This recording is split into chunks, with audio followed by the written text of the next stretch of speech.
Bonjour à tous, on se retrouve aujourd'hui pour une vidéo autour du logarithme décimal, qu'on appelle aussi logarithme de base 10. Alors, dans les chapitres précédents, on a vu les exponentielles de base a, et on va s'attarder plus précisément à la fonction 10 puissance x. Et prenons cet exemple-là, si on prend un nombre quelconque x en entrée, si je fais 10 puissance x, je tombe sur un nombre y, et la question c'est, il faut faire quelle opération sur ce nombre y pour retrouver le nombre x de départ. Un peu comme on a avec quand je mets au carré un nombre positif, x, si je mets au carré, en passant par la fonction carré, par exemple si je prends 9, 3 au départ, eh bien j'obtiens 9 et il faut faire quelle opération pour retrouver la valeur 3? Eh bien il faut faire racine carrée de 9, donc c'est la fonction racine de x. Donc ça veut dire que on va définir une fonction logarithme de base 10 qui permettra de faire le retour, la marche arrière, ce qu'on pourrait appeler mathématiquement la fonction réciproque. Alors les propriétés qui sont à retenir, hein, d'abord on sait déjà que 10 puissance x est une fonction strictement positive, je vous rappelle, toujours strictement positive, je vous rappelle, quand on dessinait la courbe, on a vu quand on travaillait sur les exponentielles de base a, la fonction 10 puissance x, eh ben, elle se présente comme ça, puisque le a est plus grand que 1, qu'elle se présente comme ça, donc elle n'est jamais égale à 0, elle n'est jamais négative. Donc 10 puissance x c'est toujours positif. Donc ça veut dire que en fait, le résultat y ici, il sera toujours positif. Donc on ne pourra pas faire le log d'un nombre négatif ou nul. Euh, voilà. Donc la fonction logarithme, alors je vais effacer cette courbe-là qui est bien 10 puissance x. La fonction logarithme, elle est définie sur R+, c'est-à-dire pour tout x strictement positif. Alors les propriétés qu'on a du coup, c'est que log de 10 puissance x, eh bien, retombe sur le x de départ. Et 10 puissance log de x, on retombe sur le x de départ de la même façon, pour peu que, bien sûr, x soit positif dans ce cas-là. Et là, c'est valable quel qu'il soit. Alors, la propriété particulière, c'est le log de 10 puissance 0, ça nous donne le log de 10 puissance 0, ça donne 1. Voilà. Et il faut faire donc 10 puissance combien pour obtenir 1, ben, il faut faire 0. Donc ça veut dire que le log de 1 vaut 0. Voilà, alors on va prendre quelques applications. Log de 1000 du coup. Log de 1000, ben, ça c'est log de 10 puissance 3. Et donc ça fait 3. Ça marche que quand euh, c'est bien 10 puissance 3. Si c'était 5 puissance 3, ça ne marcherait pas comme ça. Donc on obtient 3. De la même façon, ça, ben, on va le décomposer. En partant du 1 ici, on a de décalage 1, 2, 3, 4, 5. On est donc à 10 puissance moins 5. Le log de 10 puissance moins 5, qui est un nombre positif, 10 puissance moins 5, est égal à moins 5. Donc le résultat du log, lui, peut être négatif. Alors après, on a des propriétés algébriques qui étaient à l'origine de cette fonction-là.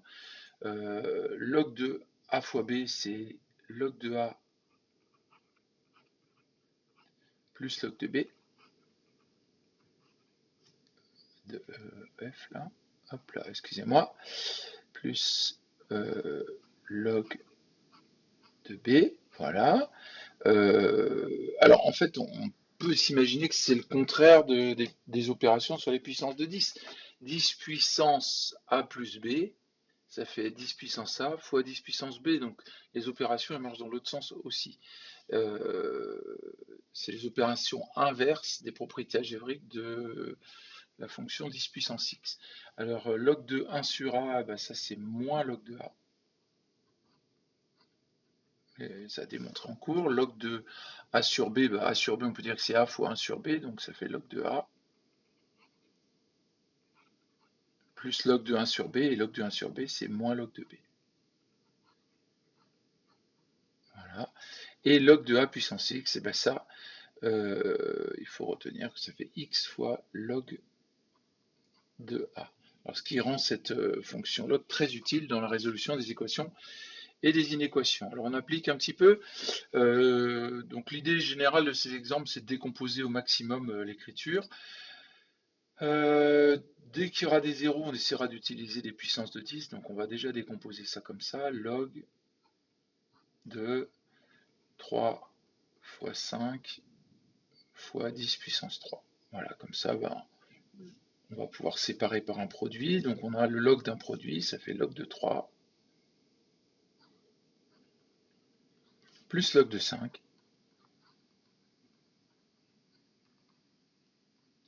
et plus log de 10 puissance 3 et log de 10 puissance 3, ça fait 3. Voilà. Deuxième exemple. Donc là, on obtient, on peut séparer directement, on a un quotient, ça fait log de 300 a carré moins log de 0,1 b au cube. Voilà. Donc là, je vais pouvoir séparer en produit, donc ça fait log de... Le 300, on peut mettre 3 fois 100 fois a au carré, donc ça fait log de 3 plus log de 100, c'est-à-dire 10 au carré, on va décomposer après, plus log de a au carré. On fera le boulot après. Alors attention, on met un moins, on va ouvrir les parenthèses, ça fait log de 0,1, c'est-à-dire 10 puissance moins 1, plus log de b au cube. Voilà. Et puis maintenant, on va pouvoir utiliser les propriétés sur les puissances. Donc ça nous fait log de 3 plus log de 10 puissance 2, ça donne 2, hein, plus log de a au carré, on dirait que c'est 2 fois log de a. 2 log de a. Voilà. Ici, on aura un moins. On va laisser les parenthèses pour l'instant. Donc log de 10 puissance moins 1, ça fait moins 1, plus 3 log de b. Voilà, et finalement, en mettant tout à jour, ici on obtient un log de 3. On obtient un 2 log de a, on va mettre les logs d'abord. 2 log de a. On obtient un moins par 3 log de b, moins 3 log de b. Attention à bien distribuer le moins. D'ailleurs, maintenant c'est bon. Moins 3 log de b. Et puis ici, on obtient un 2 qui était ici, avec un moins par moins plus 1, donc 2 plus 1, 3. Et voilà, on obtient une décomposition maximale. Voilà, alors on passe à la suite maintenant avec les fonctions logarithmes. Donc la fonction logarithme, vous avez la courbe ici, on retrouve bien ici que le log de 1, je l'ai marqué ici, le log de 1 donne bien 0. Et on a une propriété qui nous dit que log de a égale log de b, ça équivaut à dire que a égale b, bien sûr, pour deux nombres réels, a et b strictement positifs. La fonction log, on constate qu'elle est croissante sur R+.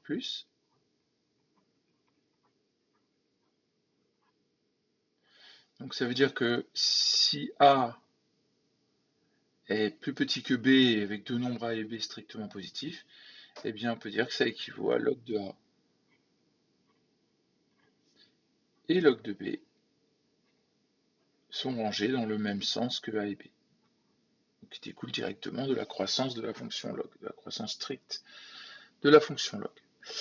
Alors comment ça peut servir cette idée de croissance? Par exemple, si je veux comparer des logs sans la calculatrice, je peux être amené à... finalement, il faut comparer les valeurs qui sont dans le log et puis on en déduira la même orientation de leur log. Le même ordre pour leur log. Alors peut-être pour classer dans l'ordre, on va mettre sous forme écriture scientifique. Le premier c'est déjà fait, 3,5 fois 10 puissance 3. Voilà. Le deuxième, ça nous fait du... Alors comment on fait? Pour le 40, je vais mettre ça à côté, tiens. On va mettre ça ici. 40 fois 10 puissance 5. Moi je fais 40, c'est 4 fois 10 puissance 1. fois à nouveau, multiplié à nouveau par 10 puissance 5. Donc ça nous fait un 4 fois 10 puissance 6. Voilà, on a ici 4 fois 10 puissance 6. Et ici, on a un 4 fois 10 puissance 3. Et 4 fois 10 puissance 3, du coup, sous forme d'écriture scientifique, c'est plus grand que 3,5 fois 10 puissance 3.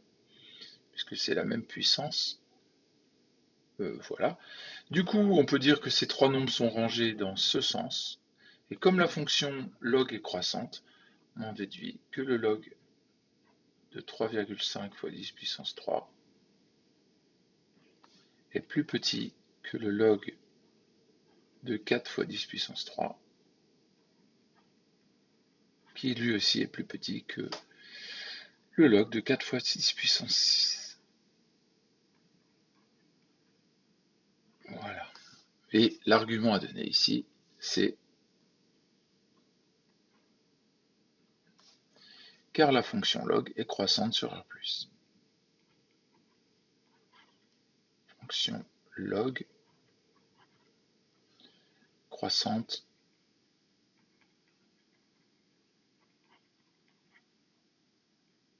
sur R+.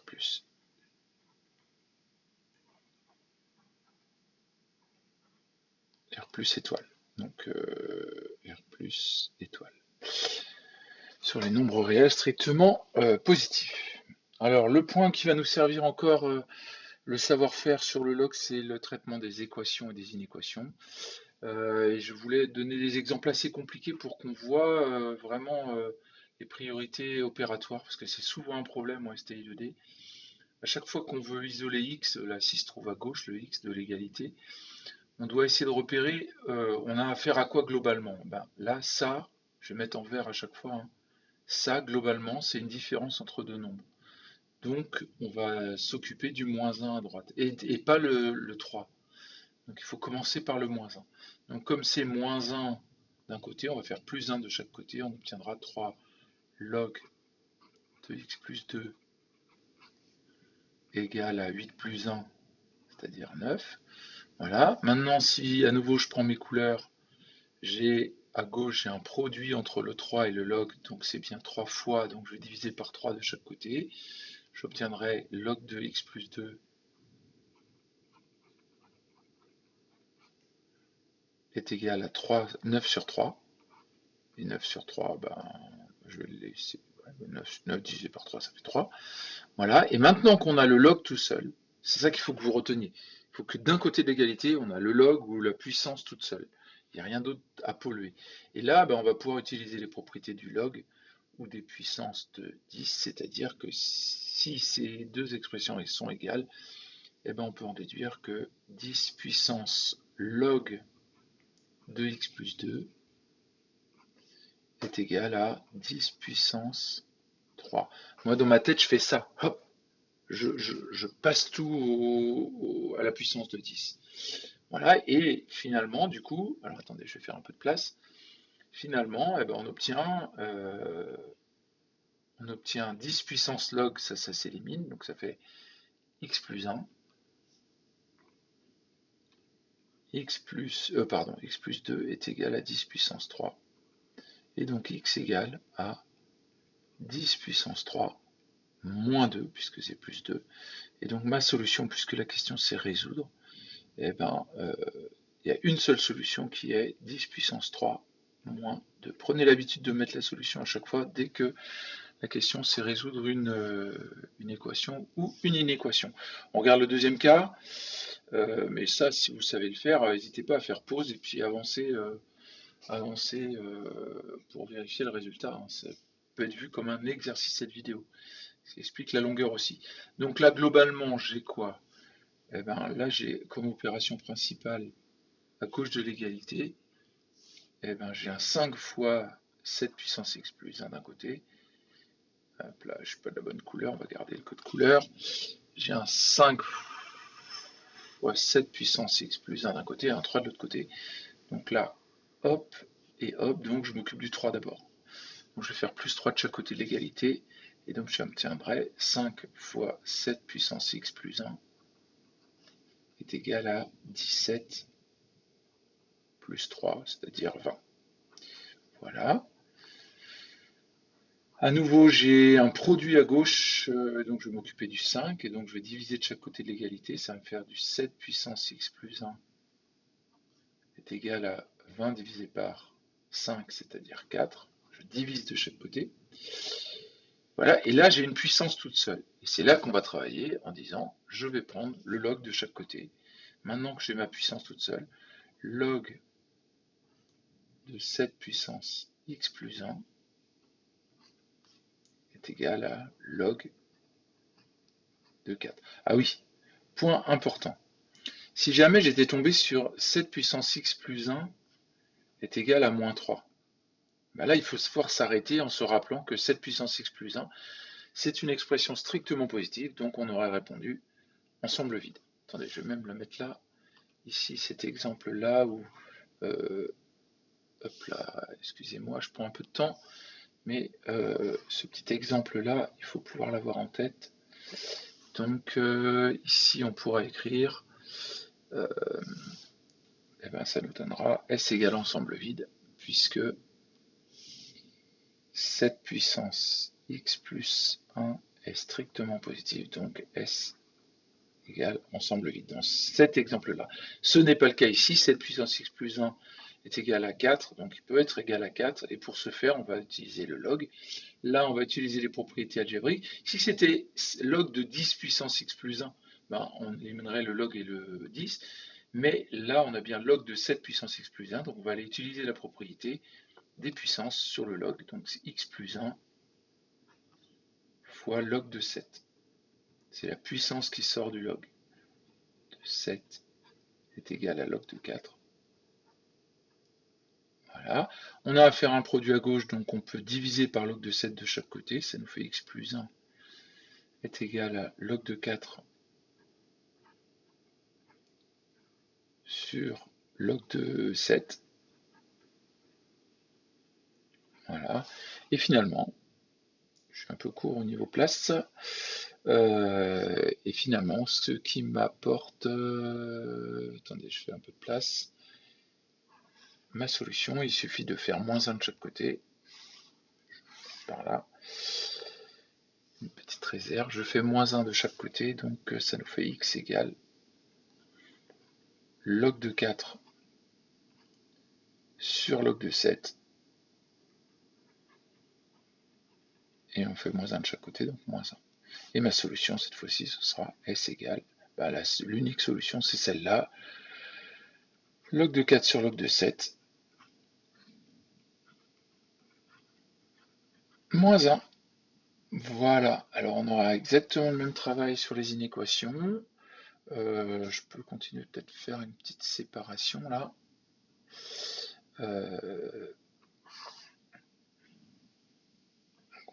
Et là, voilà. Et là, on avait un petit exemple à pas oublier.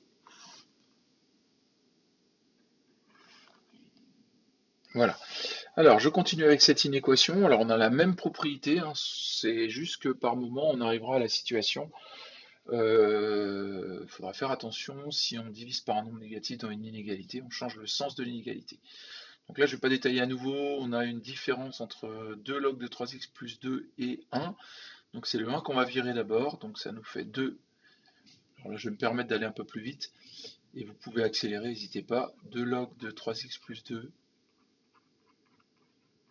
Je fais plus 1 de chaque côté, donc ça fait 6 à droite et il n'y a plus le 1.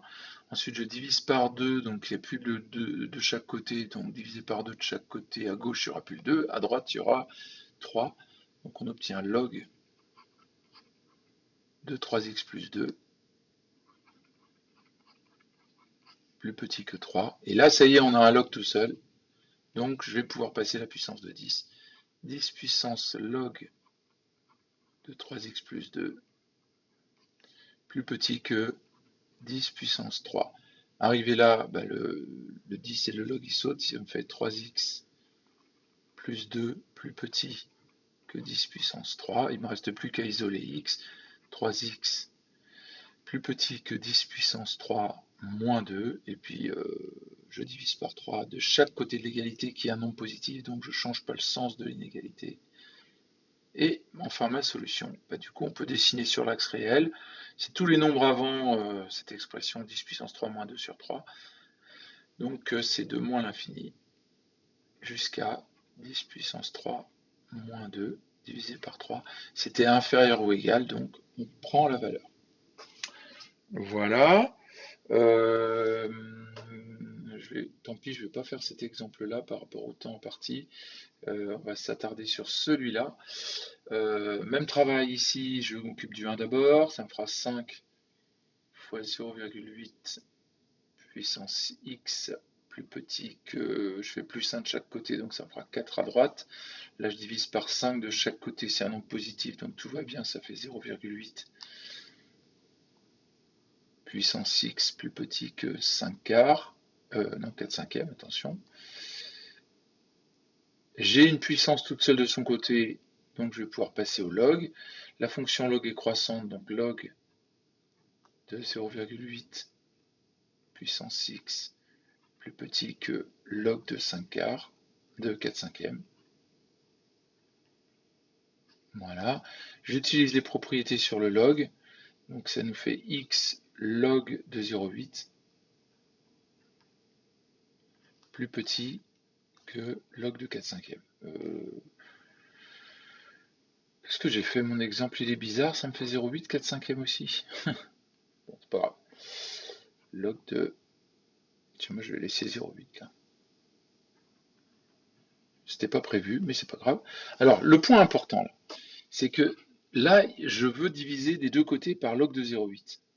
Et c'est là qu'il faut se rappeler, avoir la courbe en tête. Parce que à 0,8, vous savez que pour 0,8 ici, le log il va être négatif. Dès que vous êtes avant 1, le log d'un nombre inférieur à 1, entre 0 et 1, 0 exclu, ça nous donnera un log négatif. Et dès que vous dépassez 1, ça fait un log positif. Excusez-moi. Donc vous savez ici que ce nombre-là, il est moins. Il est négatif. Donc on pourrait l'exprimer comme 0,8 inférieur à 1. Donc log de 0,8 est négatif. Donc ça veut dire que quand vous allez diviser, vous voyez, j'aurai pas le temps de faire la mise en situation, quand vous allez diviser par le log de 0,8 de chaque côté, eh ben, il faudra penser à changer le sens de l'inégalité. Donc ça nous fait finalement x. Donc d'un côté, j'aurai plus que x, puisque je divise par log de 0,8, donc x d'un côté. De l'autre côté, j'aurai log de 0,8 sur log de 0,8.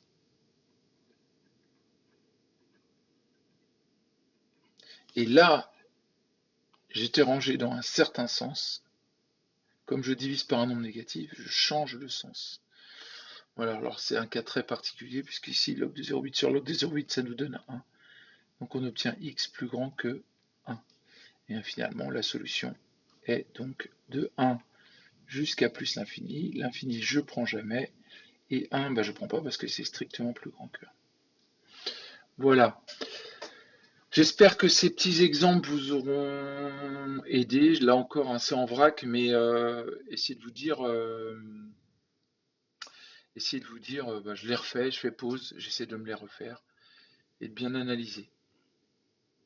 Voilà, j'espère que votre petite vidéo vous aura bien aidé et je vous dis à la prochaine, peut-être pour une vidéo de mise en situation sur le log.